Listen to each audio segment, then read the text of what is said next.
और बड़ी खबर आ रही है, दिल्ली में प्रधानमंत्री से मिलने पहुंचे यूपी के बीजेपी अध्यक्ष भूपेंद्र चौधरी। भूपेंद्र चौधरी ने जेपी नड्डा से मुलाकात की है। जेपी नड्डा भूपेंद्र चौधरी की 40 मिनट तक बैठक चली। यूपी के सियासी घटनाक्रम पर करीब 1 घंटे चर्चा भी हुई। प्रधानमंत्री को लोकसभा चुनाव पर भूपेंद्र चौधरी ने फीडबैक भी दिया है।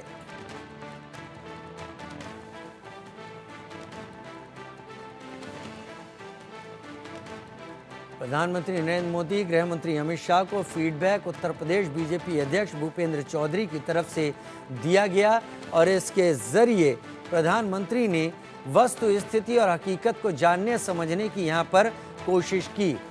राष्ट्रीय अध्यक्ष जेपी नड्डा से भी भूपेंद्र चौधरी मिले,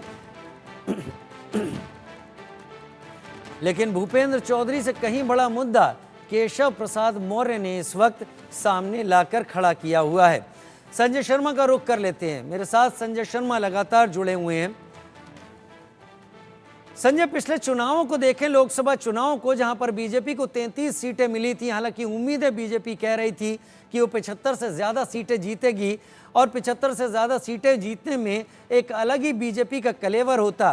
क्या उत्तर प्रदेश में पार्टी की इस कमजोर हालत का फायदा उठाते हुए केशव प्रसाद मौर्य अपनी राजनीतिक महत्वाकांक्षाओं को हवा दे रहे हैं, या फिर योगी आदित्यनाथ के साथ अंदर खाने 36 का आंकड़ा जो है उसके चलते हवा दे रहे हैं? यहाँ पर इसे समझने की जरूरत है, क्योंकि उत्तर प्रदेश में जो कुछ भी हो रहा है, क्या वो योगी आदित्यनाथ के सुप्रीमेसी पर एक चैलेंज है और बीजेपी आलाकमान इसे किस तरीके से लेगी या ले सकती है? संजय, देखिए, इसके लिए हमको जाना पड़ेगा 2017 में, जब बीजेपी ने उत्तर प्रदेश का विधानसभा चुनाव जीता था।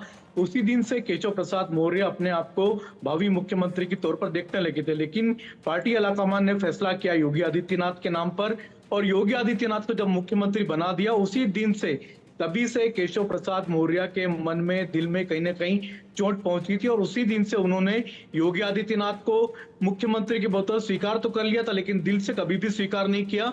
और लगातार 2017 से लेकर के अभी तक हम अगर पिछले कई सारे वाक्य देखें, तो उनमें हर बार कहीं ना कहीं केशव प्रसाद मौर्य बाबा यानी योगी आदित्यनाथ की वर्किंग से नाराज दिखाई दिए। हमने अभी लखनऊ में जो प्रदेश की जो कार्यकारिणी की बैठक हुई थी, उसमें भी उनके भाषण को देखा। हालांकि इस तरह की जो बैठकें होती है वो अनाउंस बैठक होती है, उसकी कोई भी बात बाहर सार्वजनिक रूप से नहीं कही जा सकती, ना ही बातें लीक की जा सकती हैं।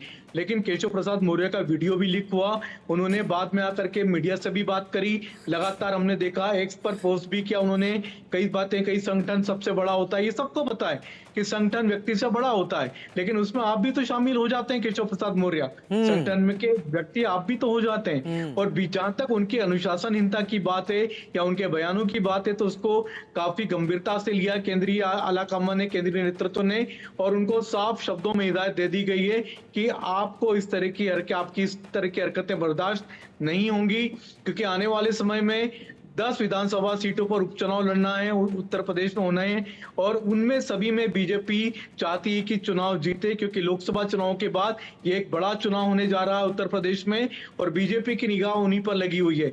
और केशव प्रसाद मौर्य के इस तरह के जो बयान है, उससे बीजेपी को भी नुकसान होगा, सरकार को भी नुकसान होगा, तो उनको सख्त शब्दों में, सख्त लहजे में समझा दिया गया। हमने देखा, कल न प्रधानमंत्री नरेंद्र मोदी ने उनको मिलने का समय दिया, न केंद्रीय गृह मंत्री अमित शाह ने उनको मिलने का समय दिया।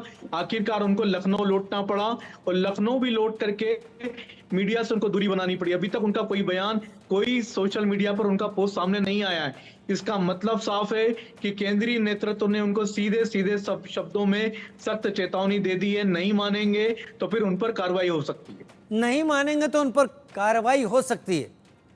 और ये एक बड़ी ऐसी आपने लाइन यहां पर बोली है कि उत्तर प्रदेश के डिप्टी सीएम को पार्टी उस कड़े कदम के दायरे में ला सकती है जो कड़ा कदम डिप्टी सीएम स्तर के शख्स के लिए शायद उचित ना समझा जाता हो। तो केशव प्रसाद मौर्य ने इस मुश्किल में खुद को डाल लिया है, अब निकलना कैसे है शायद उन्हें तय करना होगा। संजय जी, बहुत धन्यवाद आपका जुड़ने के लिए हमारे साथ, और साथ ही अभिषेक आपका भी हमारे साथ जुड़ने के लिए। और इसी के साथ